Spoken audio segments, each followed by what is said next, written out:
Bonjour à tous, on va commencer à travailler et à entamer, et à discuter et à analyser en même temps le droit du travail.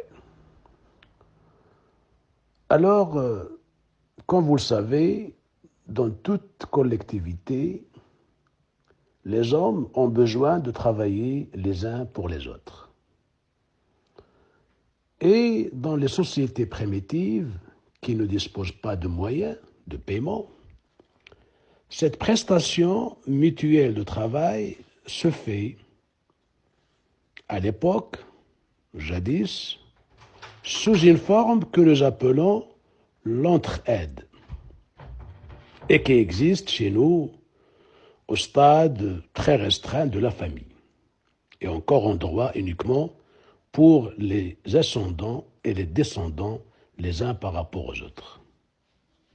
Ou bien encore en matière agricole, où elle est définie par la loi comme étant celle par laquelle deux agriculteurs voisins procèdent gratuitement à des échanges de services en travail et en moyens d'exploitation.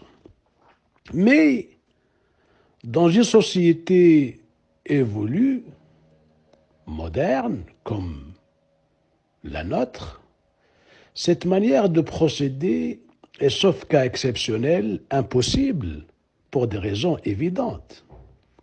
Les membres de notre collectivité continuent, certes, de travailler les uns pour les autres, au moyen de certains de types de divers, mais la contrepartie de la prestation de travail par les uns des contractants n'est plus une prestation de travail fournie par l'autre, mais une somme d'argent qu'il lui verse et qui représente la contre-valeur de travail dont il a bénéficié.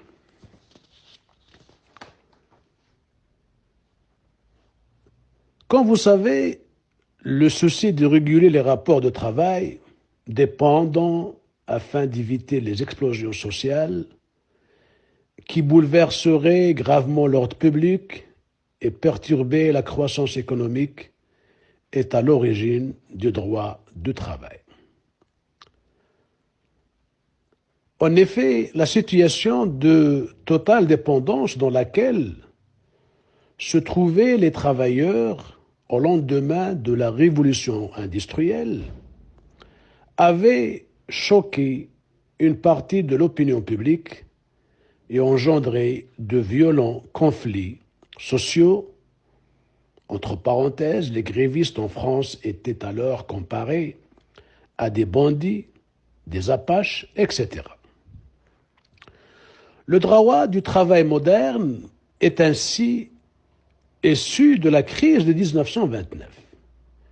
Il peut être défini comme étant l'ensemble des règles législatives, réglementaires et conventionnelles régissant les rapports individuels ou collectifs de travail dépendant. Cette définition met en exergue la spécificité de la matière qui se distingue des autres disciplines juridiques par ses caractères, son objet et ses sources. Alors, prenons en premier lieu quelles sont les caractéristiques et l'objet du droit du travail. Comme vous le savez, le droit du travail organise les rapports sociaux au sein de l'entreprise. Son objet est le travail dépendant.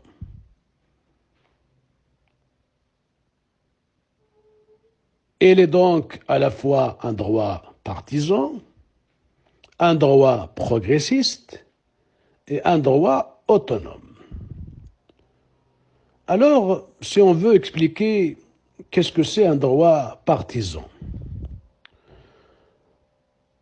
vous savez, le droit du travail est un droit partisan en ce sens qu'il est élaboré essentiellement à destination du salarié, c'est-à-dire pour protéger le salarié, l'ouvrier. Le droit du travail est pour l'essentiel un droit protection du salarié en raison de son état de subordination. Cette protection consiste à assurer aux salariés une sécurité de l'emploi et des conditions de travail, ainsi qu'une participation à l'élaboration et à l'application du droit du travail. Le droit du travail est un droit d'inégalité, non de réciprocité. Le caractère impératif de ces règles exige d'ailleurs souvent l'édiction de sanctions pénales ayant donné naissance à un véritable droit pénal du travail. Mais aujourd'hui, le droit du travail s'oriente également vers la protection de l'entreprise, de l'employeur. Beaucoup de ces règles assurent la performance, la croissance, la compétitivité de l'entreprise en allégeant ou en assouplissant ses charges grâce à la notion de flexibilité. Alors, le caractère partisan du droit du travail est aujourd'hui remis en cause par sa flexibilité croissante, c'est-à-dire une souplesse accrue au profit de l'entreprise, de l'employeur, et c'est un signe d'une ambivalence de ce droit désormais apte à prendre aussi en compte les intérêts de l'employeur.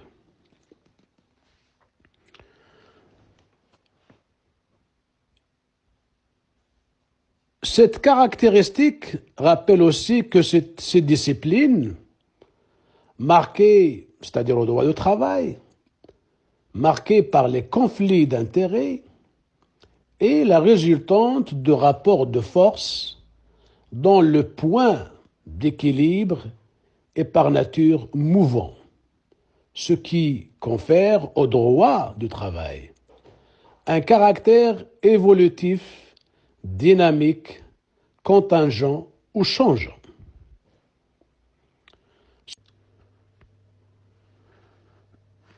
Aussi, c'est un droit instable.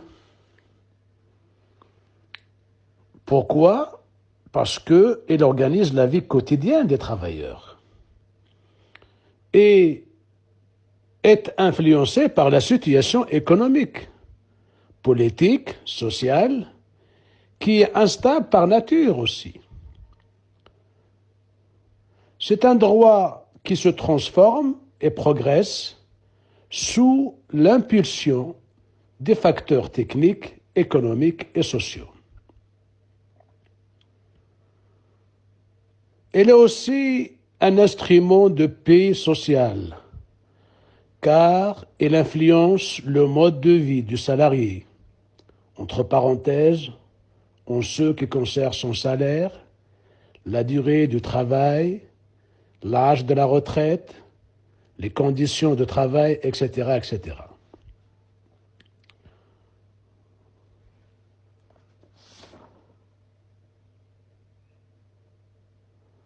Deuxième caractéristique du droit du travail,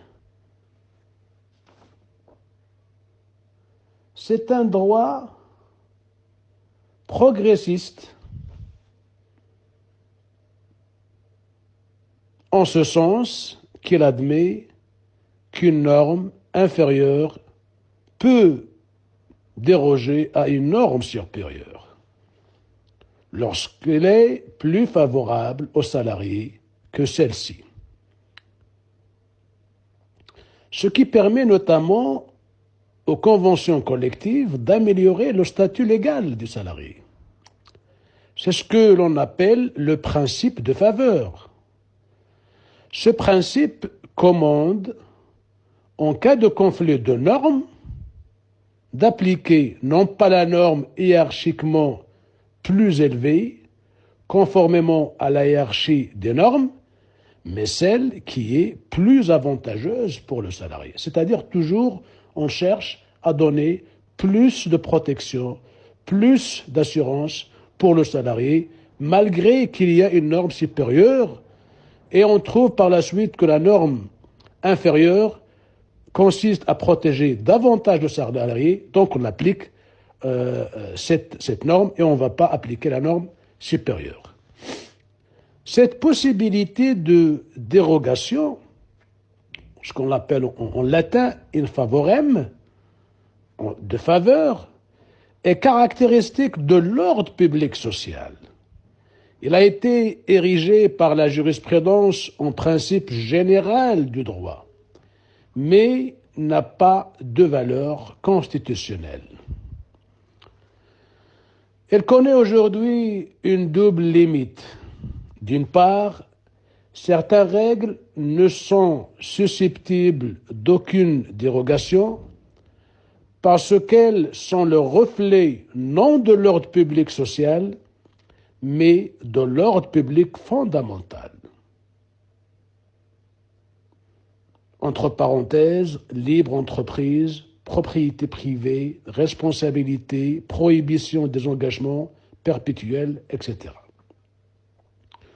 D'autre part, certains accords collectifs, dits accords dérogatoires, peuvent aujourd'hui, dans des domaines limitativement énumérés par la loi, par exemple, un aménagement de temps de travail, etc., déroger à celle-ci, c'est-à-dire au détriment des salariés. Donc la loi sociale devient dans ce cas supplétive. C'est ce que l'on appelle l'ordre public dérogatoire, c'est-à-dire on peut déroger certaines règles, puisqu'il y a un intérêt à protéger pour le salarié. C'est un ordre public dérogatoire, supplétif ou subsidiaire, on peut déroger à la loi, mais seulement par convention ou accord collectif. C'est-à-dire quand il y a une convention collective. Et cette convention collective consiste à protéger le salarié, d'assurer certains avantages pour ce salarié, donc on peut déroger la règle générale. Donc le droit du travail protège alors le salarié sans faire abstraction de l'entreprise. Il protège l'ensemble des intervenants pour une relation d'équilibre. Le droit du travail est un droit jeune et diversifié. Le droit du travail est relativement récent. En France, son apparition en tant que législation remonte à la fin du XVIIe siècle. Et l'expression droit du travail est employée depuis une quarantaine d'années environ. Jusqu'au 1950, on connaissait la législation industrielle et le droit ouvrier. Et l'apparition du droit du travail au Maroc remonte depuis l'introduction du premier code du travail. Enfin, c'est un droit diversifié. La population salariée s'est accrue depuis le XVIIe siècle et les dispositions du Code du travail ont été étendues à des personnes qui avaient un statut imprécis, par exemple les journalistes, et à des activités nouvelles, par exemple téléservices. Donc, le droit du travail, bien que bénéficiant de l'apport de disciplines juridiques, telles que le droit des obligations, le droit administratif, le droit pénal, est aussi un droit autonome, indépendant. Il a ses propres concepts et surtout ses propres sources. Alors, la question qui s'impose, quelles sont les sources du droit du travail? Alors, comme vous savez, il y a deux sources. la source interne et la source internationale. Pour les sources internationales de droit du travail,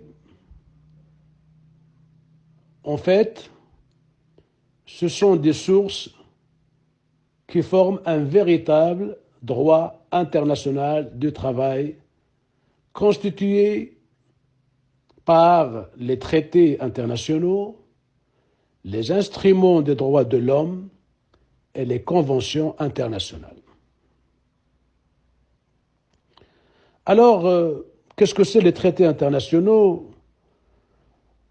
Ce sont des accords conclus entre deux ou plusieurs États souverains, c'est-à-dire bilatéraux ou multilatéraux, et fixant des règles obligatoires sur un objet déterminé. Ce sont des traités qui tendent à organiser et à faciliter les relations économiques et sociales entre États membres, mais d'autres traités ont pour but de tendre vers une unification des législations entre les parties signataires. Ils forment ce que l'on appelle le droit communautaire originaire. Deuxième source, c'est les instruments de droit de l'homme. Alors, ces instruments constituent également une source extrêmement importante du droit du travail. Ils contiennent des droits fondamentaux applicables à tous les travailleurs, tels que le droit à un recours effectif devant les juridictions nationales, le principe de l'égalité et de non-discrimination, le droit au travail, la liberté d'organisation et de négociation collective. C'est-à-dire que ce sont des instruments qui consistent à protéger, à respecter les droits de l'homme en matière de droit du travail. Et parmi ces principes, je m'explique, on a le droit de faire un recours effectif devant les juridictions nationales, on a le droit de respecter et d'observer est-ce que le principe de l'égalité est assuré, est-ce que la non-discrimination est contrôlée, vérifiée, est-ce que la liberté d'organisation et de négociation collective est respectée, etc., etc. Donc, tous ces instruments de droits de l'homme doivent en effet être respectés quand on veut élaborer le droit du travail. Alors, il y a les conventions internationales. Qu'est-ce que c'est les conventions internationales? Les conventions internationales, ce sont des accords conclus sous les auspices ou dans le cadre des organisations internationales et applicables dans l'ordre juridique interne des États qui les ont ratifiés et publiés. Une fois ces conventions internationales entrées en vigueur, donc il y a beaucoup de conventions en nombre de ratifications, et il y a les conventions internationales de travail qui sont principalement élaborées au sein de l'Organisation internationale du travail par la Conférence internationale du travail. Donc ce sont des conventions qui consistent à protéger d'une manière réciproque le droit du travail entre deux États qui ont conclu cette convention internationale, et ça peut être une convention multilatérale entre plusieurs États. Alors, cette Organisation internationale du travail, tripartite composée de représentants des États membres, des salariés et des employeurs, a été créée en 1919 et dotée d'un secrétariat permanent, Bureau international du travail. Cet organisme élabore des recommandations facultatives et des conventions obligatoires pour les États qui les ratifient. Parce que, comme vous le savez, une fois ont ratifié la Convention, elle devient obligatoire. On s'engage à l'appliquer, à respecter. L'application des conventions par les États donne lieu à des contrôles par des comités d'experts, notamment à la suite de réclamations déposées par les intéressés.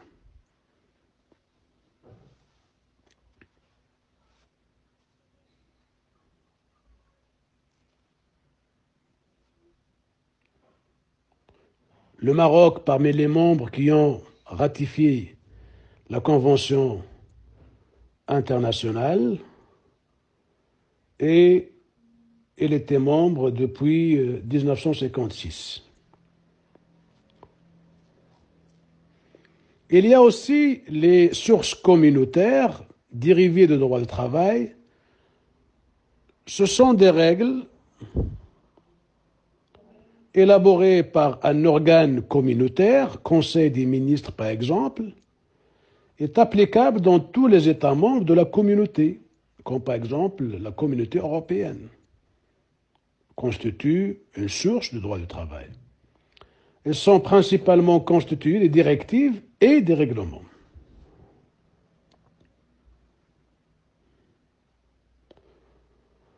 Alors, quelles sont les sources internes de droit du travail?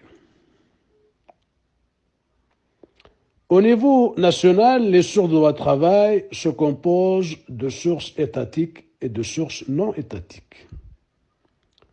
Les principales sources étatiques de droit du travail sont la Constitution, les lois, les règlements et la jurisprudence.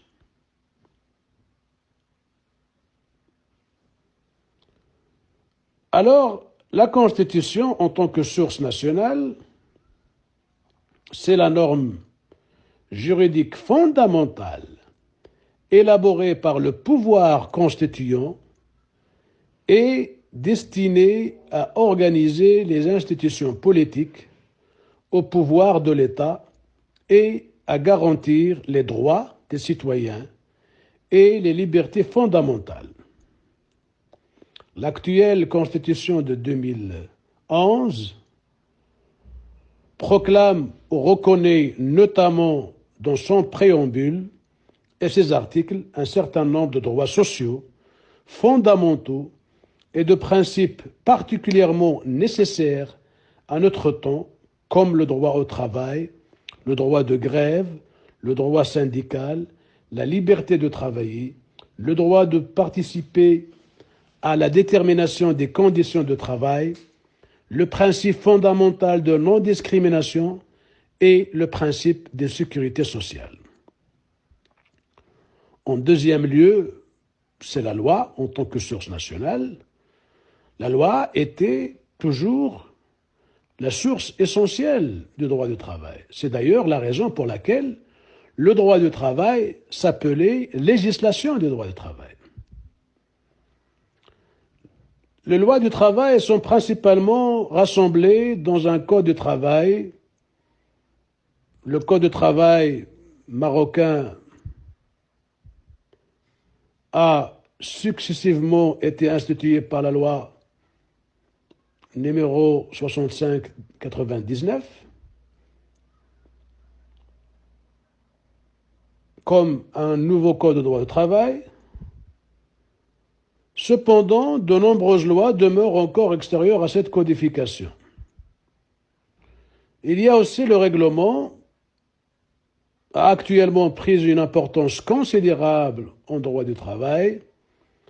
Il se définit comme une règle écrite, générale, obligatoire et permanente, élaborée par le pouvoir exécutif, exemple les décrets, les arrêtés du ministre chargé du travail.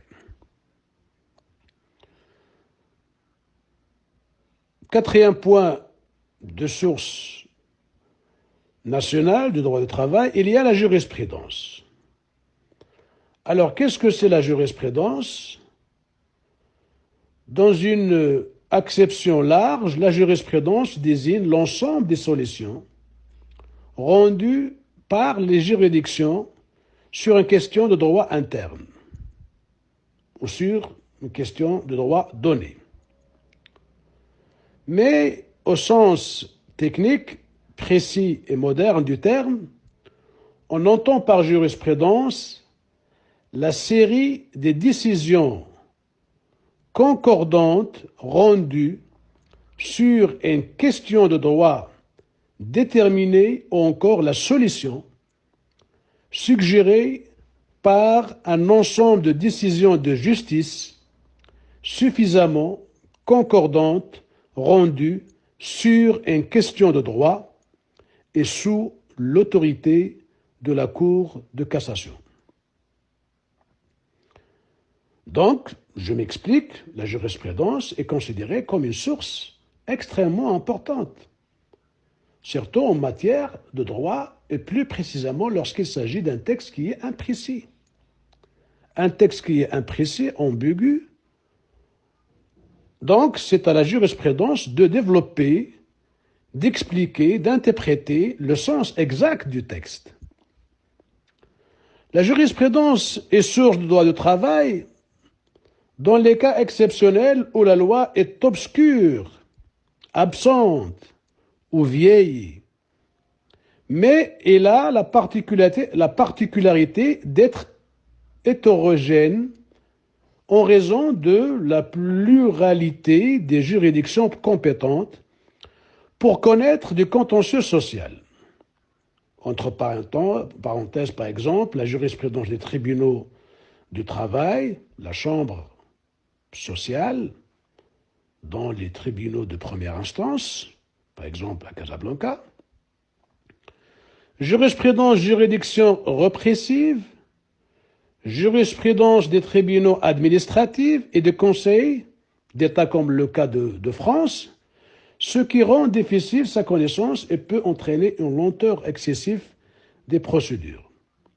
Donc, la jurisprudence se rapproche des principes généraux de droit qui se définissent comme des règles générales et obligatoires découvertes par le juge à partir de l'esprit général du système juridique. Exemple, comme on l'a déjà cité, le principe de faveur. Alors, quelles sont les sources internes au national non étatique? Ce sont en fait les sources professionnelles du droit du travail. Elles sont sécrétées par la profession et comprennent les sources conventionnelles, les usages, le règlement intérieur et le contrat de travail. Alors, les sources conventionnelles du droit du travail sont des accords d'entreprise ou d'établissement et des conventions collectives ordinaires, extensibles ou nationales, interprofessionnelles, librement négociées entre employeurs ou groupements d'employeurs et organisations syndicales ou professionnelles des salariés. Alors, ce sont des sources qui peuvent, en améliorant les conditions des salariés, déroger à la loi qui fixe un plancher, les conditions minimales des salariés au-dessous desquelles il est en principe interdit de descendre. Le salarié ne peut, dans son contrat de travail, renoncer à un avantage consenti par la loi ou la convention collective, même si cela est dans son intérêt pour obtenir ou conserver un emploi.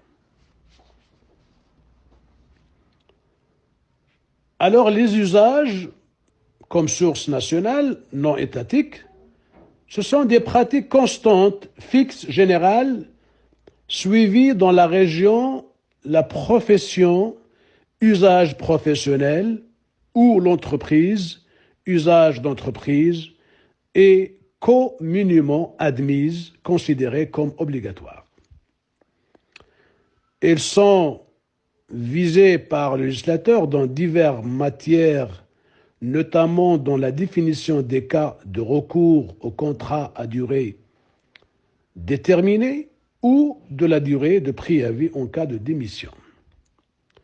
La jurisprudence les assimile à des engagements unilatéraux de l'employeur qui accorde aux salariés les droits et avantages et disparaissent, s'effacent sans leur accord.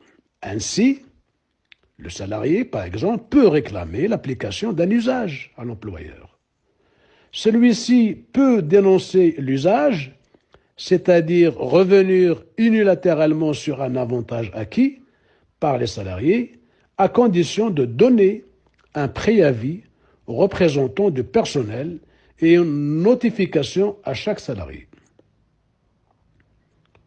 Il y a aussi le règlement intérieur qui constitue un élément extrêmement important comme source non étatique du droit du travail.